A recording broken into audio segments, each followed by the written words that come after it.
is the part where, again, I would normally start by saying good afternoon and thanking you for being here, but under these circumstances, I'll just give you a minute to start your live streams or do whatever you need to do.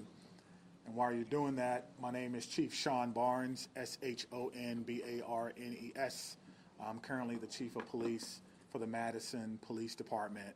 I'll be providing a brief update of the school shooting that we had today in Madison. There is some information that we're not going to release because it's still an ever-evolving situation. You'll hear from some of our representatives from our city and from our county, and behind me are a lot of people who came together today to make sure that the day ended well and that everyone else was safe. So with that being said, I'll go ahead and start my remarks. Today truly is a sad day for Madison and for our country. It is a day that I believe will live in our collective minds for a very, very long time. Here are the details. Today at 10:57 a.m., our team was called to the Abundant Life Christian School in reference to an active shooter. We know that 3 people are dead, including the suspect shooter. We know that the suspect shooter was a teenage student who attended the school. At this time, we're not releasing the age or gender of the student or any other identifying remarks about the student. 2 other people have died. That died were a teacher and a teenage student. 6 other people were injured. 2 students are now in critical condition in the hospital, and these injuries are considered life-threatening injuries. 4 students are also at other area hospitals with non-life-threatening injuries. But these are just the physical injuries that we know about. We know that this was the middle of the day, of a school day, and so there will be other injuries that we'll have to face for a very, very long time. And we're going to do everything we can as a community to heal those injuries as well. Many of you have asked me about the why of this. Why did this happen? What do we know? What was the motivation? I do not know. But I will tell you this, our detectives are working hard in the investigative process to find out as many answers as we can so that we can further prevent these things from happening, not only in this community, but in other communities around our country.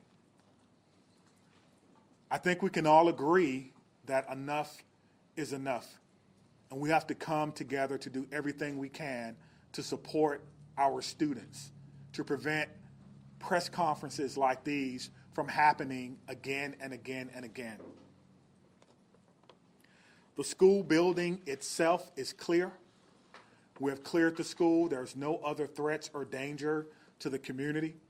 We're in the process now of what we call reunification. And what that simply means is making sure that every student that was in the school is present and accounted for and returned to their loved ones. This usually takes a while, but we have practiced, unfortunately, and practice, and that's why we're able to reunify students with their parents within hours of a school shooting. The reunification is taking place at the Dean Clinic on Stoughton Road, and I certainly thank them for their help. Again, we need our public to find an alternate route.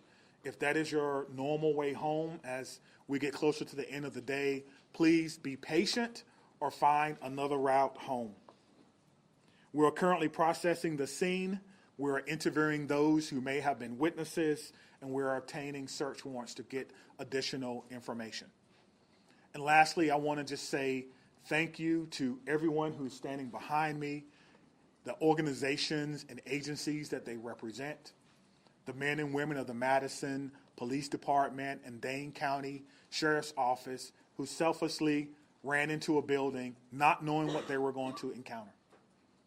Many of you know this about me, but I started my professional career, if you will, as a public school teacher back in 1997. And I taught public school for 4 years. It was one of the greatest joys of my life before becoming a police officer. And I can tell you what a special place our schools are. With that being said, we owe it to our community to do everything possible to ensure that it's not only a special place, but a safe place as well. And we're going to continue to do that. So we ask for your patience as information is coming in. We will do the best that we can to bring you accurate and timely information, but we want to make sure that our public knows that we're working extremely hard on this particular incident. There are a lot of people involved, and certainly we're going to come together as a community. I'd like to bring up at this time Police Fire Chief Chris Carver. Thank you, Chief Barnes. Before I start, the only thing I can say is this is not a place that any fire chief or any one of us would ever want to be, and I can't believe I'm standing here today talking about this incident. The fire department is a part of this community, much like all the folks standing up here with me today. Our hearts are with and our arms are around everybody impacted today and everybody within our community. With that, I won't repeat the details shared by Chief Barnes, but I will share with you the fire department activity for today. Much like Chief Barnes mentioned, at 10:57, we were also dispatched with Engine 5 and Medic 5 to the same location. Throughout the course of the incident, we responded with 5 engine companies, 4 ladder companies, 15 ambulances. I would like to take a moment and share our gratitude for our county partners throughout a multitude of EMS and fire agencies that joined us in the response today. We also had 11 off-duty chief officers that came in on this response, so it was a tremendous response from the fire department. We transported 4 patients to St. Mary's. We transported 3 patients to the University of Wisconsin hospitals. On the arrival of our crews, I can say my gratitude to our membership for what they did and their selfless actions today. It's hard for me to place into words what they ran into as well. They did that immediately, they did that selflessly, and within a course of 15 minutes from the first transport to the last transport, all the patients were on their way to the hospital. So to our membership within the Madison Fire Department and within all the emergency services, my gratitude, my recognition of the work that goes into this, the training that went into this, that again, we had hoped we would never have to put into practice. One more time on behalf of the Madison Fire Department, our hearts are with you, our arms are around you, and we will be with you throughout the duration of this. So at this point, I'll step aside, turn it over to the mayor. Thank you, Chiefs, both of you. This is an incredibly sad day for our community. As you've heard, there is no danger to the community at this time, but our entire community has been impacted by this tragic incident.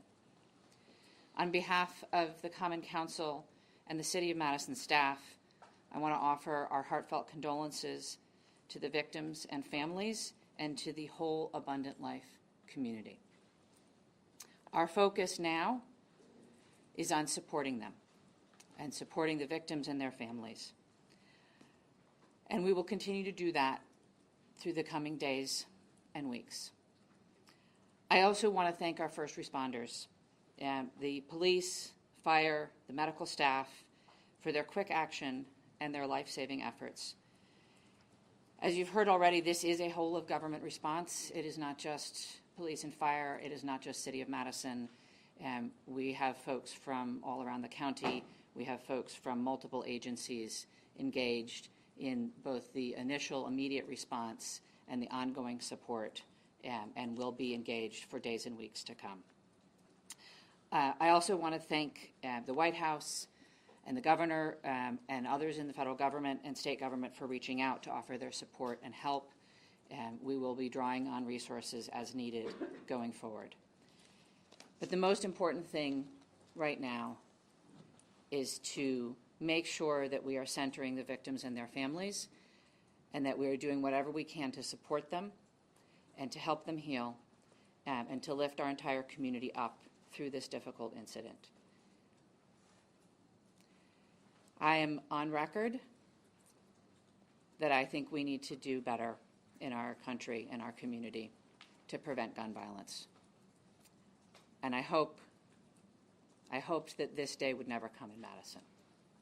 It is not something that any mayor, any fire chief, any police chief, any person in public office ever wants to have to deal with. And so I will ask our entire community and our entire country to do whatever we can to make sure that no public official ever has to stand in this position again. And now I'll invite the county executive to the podium. Good afternoon, everyone. Today, our community is reeling from the heartbreaking and senseless tragedies at Abundant Life Christian School in Madison.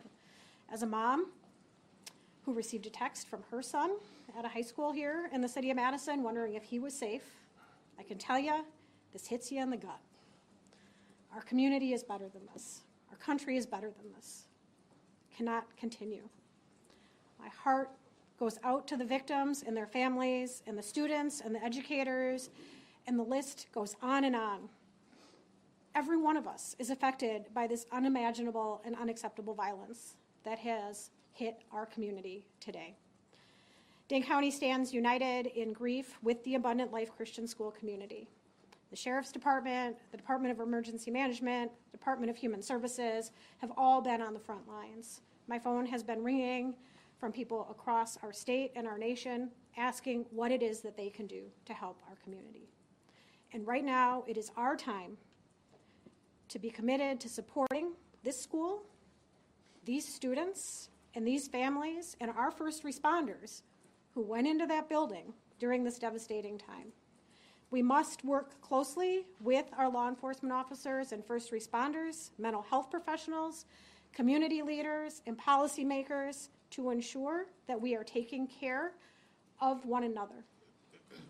No community should ever have to endure such a tragedy. And my administration is going to do everything that it can to provide assistance to those who have experienced this devastating loss, and also do everything that we can to prevent such tragedy from occurring. To all of those who are grieving in our community, please know that you're not alone. Dane County stands with you. We're here to support you in any way possible. Please reach out and ask for help. The governor's office, as well as the mayor's office, and I will continue to update the public as we learn more. But please understand, there are many things that we cannot share with you right now. This is an active investigation. This is an active case. The SSM Health Clinic near the intersection of Buckeye Road and Stoughton Road is the reunification center. I know that that has been out, but we need to make sure that folks know where it is that they can go to be reunited with their children. Again, in the coming days, we are going to make sure that we are supporting those that have been most impacted by this. But folks, reach out, ask for help. This does not need to be the reality of our community. Thank you. All right, we'll start over here with questions. Chief, can you tell us, how did this unfold? Can you explain the timeline, how your officers got it? So we received the call at approximately 10:57 a.m. Someone from the school called 911 to report that there was an active shooter. That means something different to us, obviously. There's different protocols that go out, tone alerts even, so that even if officers are busy doing other things, they respond.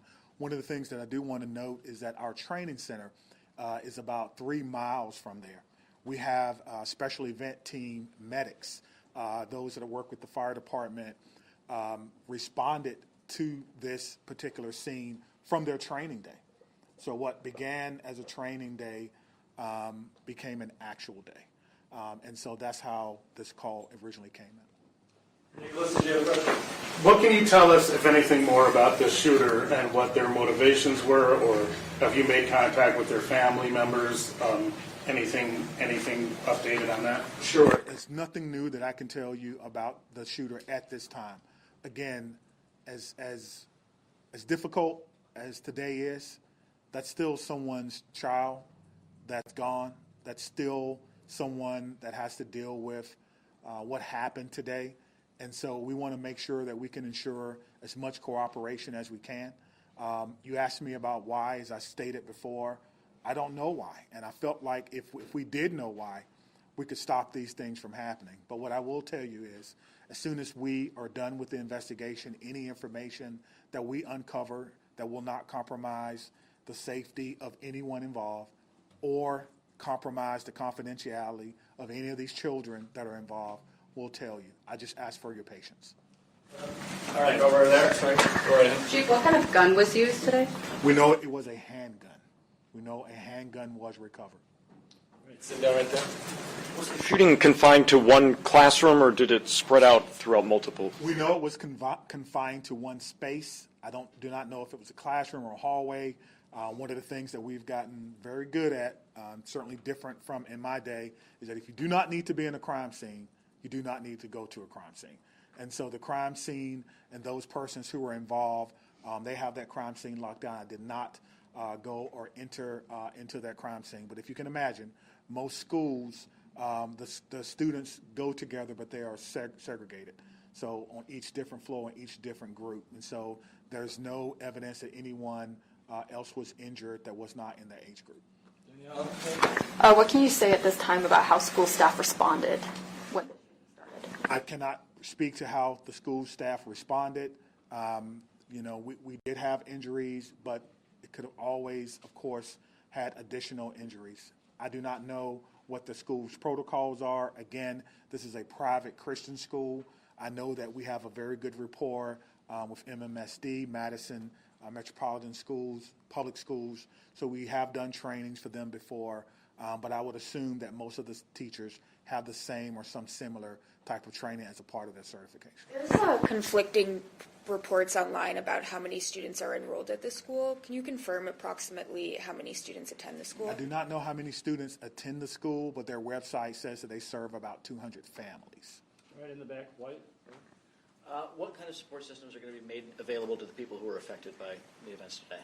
That's a good question. As you heard from our mayor and our county exec, we have services within our government that will be made available to them. I have a lot of confidence that they're going to follow through on that, and we'll make sure that that persons who need to. Do you guys want to speak to that?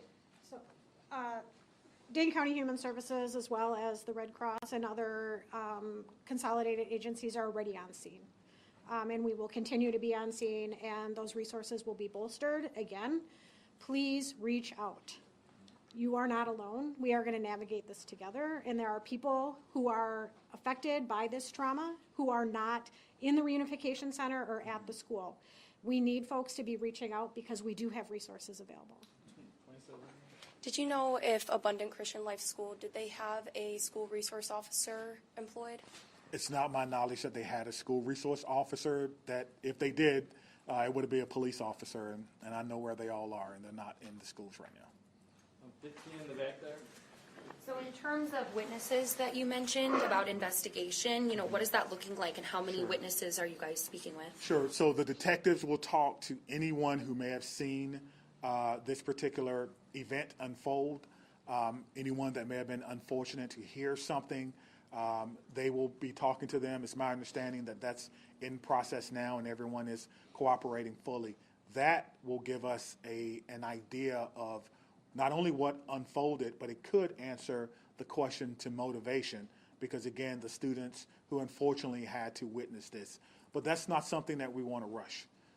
We're not going to interrogate students. We're going to give them an opportunity to come in and speak to what they may have saw when they feel ready, which is why some of these questions can't be answered right now. How do you reassure the community that it's still okay to go back to school? I mean, everybody's got kids, and I think, maybe it happened at this school, but there's everybody that's got a kid anywhere, right? Just in Dane County, it's going to be hard. Yeah, I think you're asking me, how can I say 100% that no child will ever be harmed in school? I can't. No police chief can. But all I can tell you is that we have systems in place so that if something happens, we can respond like we did today. I can tell you that our mayor and our county exec has committed resources to not only public health but also mental health. I can tell you that every teacher that I've ever had contact with at MMSD cares deeply about their students. Every staff member, I talk to staff members all the time, who tell me things that are going on in the schools and want to do whatever they can, even if it's under anonymity, to let me know that they want to have a safe school. So my reassurance to the public is that if you see something, say something. If you know someone who may be going through a difficult time, please reach out to someone.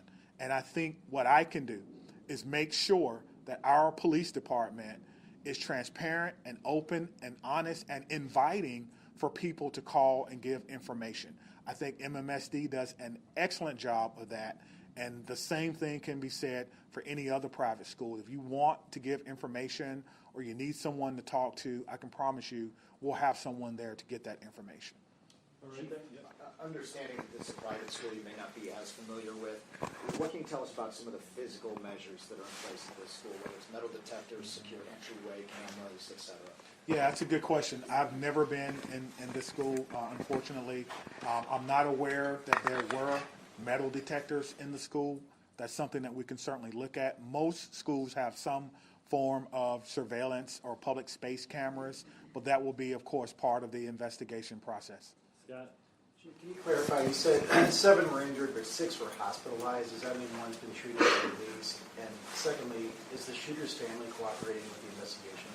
Yeah, so it's 2 questions, but let me try to handle the first one. So I'm trying to go back to my notes. So we do know that 1 person was pronounced at the scene, and so that may be the 7th person. But we can get you all that information just when we're done. I'll have my PIO give that to you so you can report it accurately. And what was your second question? Is the shooter's family cooperating? At this time, yes. So you have made contact with the shooter's family? We have. And what were the steps taken to do that? It's through the investigative process, okay? Laura? Yeah. Is the shooter's home being searched? We've got some information about that is ongoing. Yes, obviously, once we have identified, we have initiated a search, but we think that search is either ongoing now or that search may be concluded. Of course, it's about safety. That's the first thing, making sure that people are safe, and then we'll go from there. This has been, an amazing day for everyone. And so if you have someone who is deceased, who may have been a shooter, you want to make sure that their family is okay. You don't know.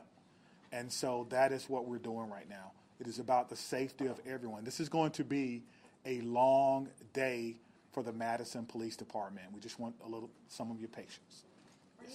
Had the school had any prior threats? And then just, jumping off of that, do you know if the shooter had any prior contact with law enforcement? We do not know that the shooter had any prior contact with law enforcement, but I did do a check of the school. There were some calls, but they were like 911 hang-ups, things of that nature. There was nothing that suggested that the school was a place that violence would occur.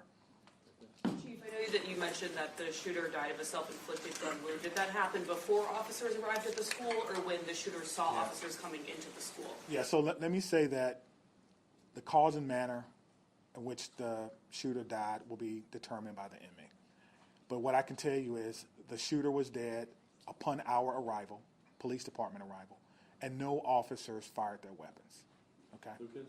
What are these search warrants you're executing? Or are they at the residence on like the device the shooter had? I'm sorry. The extent of the search warrants. Yeah, so the extent of the search warrant is to be able to go in a place that we don't have permission to be in and make sure that everyone is okay. And then if there's any evidence that we think we need to collect, we could only do that with the use of a search warrant. And so, again, we have to determine if there is evidence that we will need. Everyone wants to know what led up to this. Are there any additional threats to public safety? Is this person or was this person by themselves? There are a lot of questions that we want to answer, but we have to answer the safety questions first, and then we'll move on to some of the more investigatory questions. Are you in possession of any of the shooter's devices? I am not, no. Catherine? I'm wondering about metal detectors. You mentioned in the first meeting that you were not a fan, and that this school probably doesn't have them. And do you know other schools that do? Do you think that that's something we should start talking about, metal detectors in schools? I guess the question is, would you want your child to go to a school with or without metal detectors? I can't answer that. I can't. Right now in a school Yeah, without them. yeah, absolutely. So the idea is to create the safest environment that we can without metal detectors. That is my answer. In the back there? Chief, this was a shooting at a Christian school right before the Christmas holiday. Can you address the impact of that? And is the Christmas holiday at all, in your belief, related to as a motivation for the shooting? Yeah, so to the question of motivation, we don't know why, but to the question of so close to Christmas, we have a lot of people going to be impacted. If it's a Christian school, then obviously our holidays, our Christian holidays are very important to the students, very important. It's a time for family. Students probably getting ready to go out on break, and now the break will be a little less about celebrating Christmas than more about celebrating perhaps friends and loved ones and staff members who perhaps lost their life. That's why I'm asking everyone to, of course, keep Abundant Life Christian School in your thoughts and in your prayers, and we'll get a couple more, okay? Okay, real quick, Phoebe. So it's a private school that takes public money through the voucher system. So what has this revealed about maybe gaps in security or training for staff? And is that something you're thinking about whether schools that are private but take public money need to be, kind of on par with public schools when it comes to safety? Well, what I'm telling you is that in 1997, I began my professional career as a public school teacher. I taught history for 4 years before becoming a police officer. So I did not get far enough to take courses in administration and budgeting of schools. I don't know what governs private schools, if they receive money, where that comes from. That would probably be a question that you would probably need to ask someone who's more intimately involved in the school system and what their requirements are if they do receive that. But you could probably compare what has happened or what goes on, their security measures, with the security measures of any school in MMSD, and then that may give you your answer. That's one very quick follow-up. As you know, there has been some criticism to other law departments in their response to these school shooting incidents, particularly Uvalde. How did that inform your game plan today, and how quickly were your officers able to get into the school? What were they told to do? Sure. We train on this, as I spoke about earlier. When officers arrive on the scene, they immediately go in, which we did in this case, stop the threat, stop the killing, find the killer.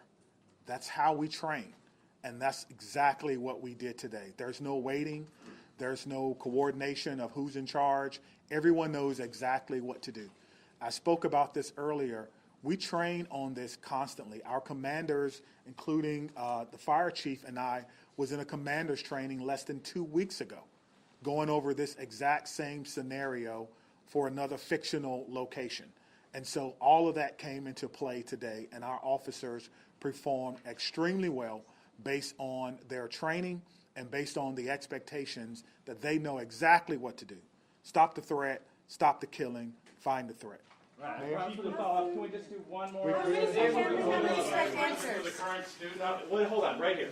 Thank you, all. I think the questions have been asked, and we're straying a little far from what's most important at this point in time, and that is the victims and their families. I have 3 things to add. First of all, there is a lot that our community can and will do in the coming days to support the victims and their families, and we will have more information at future briefings.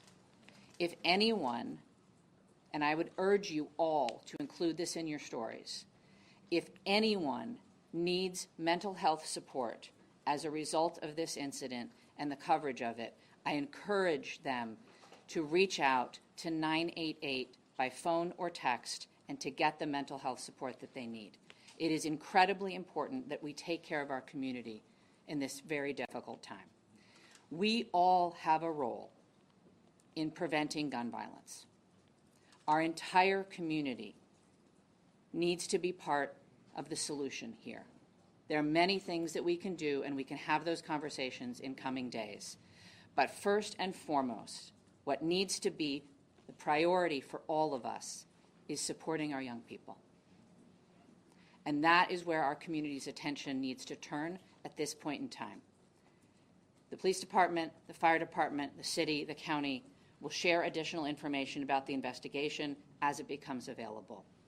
But I urge you all to help our community find resources to support their mental health and to find resources to support the victims and families at this time. Thank you all. Where can people go to see your updates? What can you tell them to It would be at thecityofmadison.com. Me, Stephanie, and Cynthia will stick around and answer any other questions, but that's all. Let me say just before I go, because the mayor mentioned that this was a whole of government response. It certainly was, and there's so many people that we want to thank. We cannot thank everyone, but it's also a whole of law enforcement response. Even though we are in different agencies, we all have the same training. And so I want to thank our partners with the FBI who are here with me today, partners with the ATF, Dane County Emergency Management. Of course, we already talked about our fire department.